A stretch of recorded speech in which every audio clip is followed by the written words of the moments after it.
বাঘ দেবতা ও মা বনবিবি। আপনারা দেখছেন সেই ছবি চ্যানেল আনন্দে। আজ আমরা দেখাবো সুন্দরবন অঞ্চল। সুন্দরবনে আপনারা যে সমস্ত প্রাকৃতিক সৌন্দর্য দেখতে পারবেন তার সারাংশ দেখতে পাবেন আমাদের এই চ্যানেল আনন্দের পর্দায়। এই সেই নোনা জল না রেখে এখানে বৃষ্টির সেই মিষ্টি জলটা ধরে রাখার ব্যবস্থা করা হয়েছে বনের মধ্যে। আর এখানেই বাঘ মিষ্টি জলের স্বাদ পেতে ছুটে আসে, আর এখান থেকেই বাঘকে দেখা সম্ভব হয়। সেই জায়গা সংরক্ষিত অঞ্চল, এখানেই বাঘ মিষ্টি জল খেতে চলে আসে। আপনারা দেখছেন সুন্দরবনের ছবি। কুমিরকে দেখা যাচ্ছে, আপনারা কুমির দেখতে পারবেন ভেসে আছে। এই সেই কুমির সুন্দরবন অঞ্চলের একটি সম্পদ।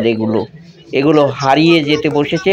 এই সেই সুন্দরী গাছ, আপনারা এই মুহূর্তে দেখছেন সুন্দরবনের সুন্দরী গাছ। আর নানা রকমের ক্যানেল, নদী রয়েছে, 19টা দ্বীপ রয়েছে গোসাবা অঞ্চলে।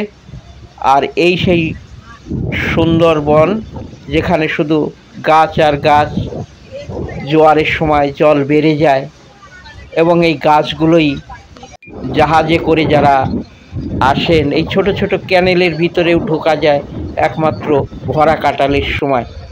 আর বাদবাকি সময় এই ক্যানেলগুলো শুকিয়ে যায়। আপনারা দেখছেন সেই দুধারের গাছপালা দেখেই আমাদের অনেককে ফিরে আসতে হয়। সেই রকমের বাঘ, সেই রকমের হরিণ দেখা যায় না, তবু এই নদীর পাড় দিয়ে অনেক হনুমান, বানর এগুলো দেখা যায়। পশু পাখির পরিমাণও অনেকটা কমে গেছে। তো যাই হোক, তবু সমুদ্রে ভ্রমণ করার, জলে জাহাজ লঞ্চে ভ্রমণ করার একটা আলাদা আনন্দ রয়েছে। এই সেই হরিণ, সুন্দরবনের প্রাকৃতিক সৌন্দর্যের মাঝে হরিণকে দেখতে ভালোই লাগে, চিড়িয়াখানার হরিণ। আর এইভাবে হরিণ দেখার স্বাদ অন্যরকম। আপনারা দেখছেন সেই হরিণ। আবারও বলছি, এই সেই জায়গা, এখানে জলটাকে ধরে রাখা হয়েছে। বনের বাঘেরা এই মিষ্টি জল খেতে এখানে আসেন। এই সেই হরিণ। আরও একটি হরিণ আপনারা দেখতে পাচ্ছেন চ্যানেল আনন্দের পর্দায়।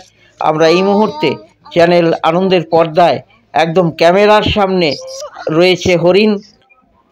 এই সেই বনবিবি, মা বনবিবি, বাঘ দেবতার ছবি আপনারা দেখছেন এই মুহূর্তে চ্যানেল আনন্দের পর্দায়।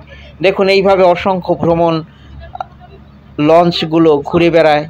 বিভিন্ন ধরনের ভ্রমণ সংস্থা রয়েছে, তারা এইভাবে ঘুরিয়ে দেখান সকলকেই।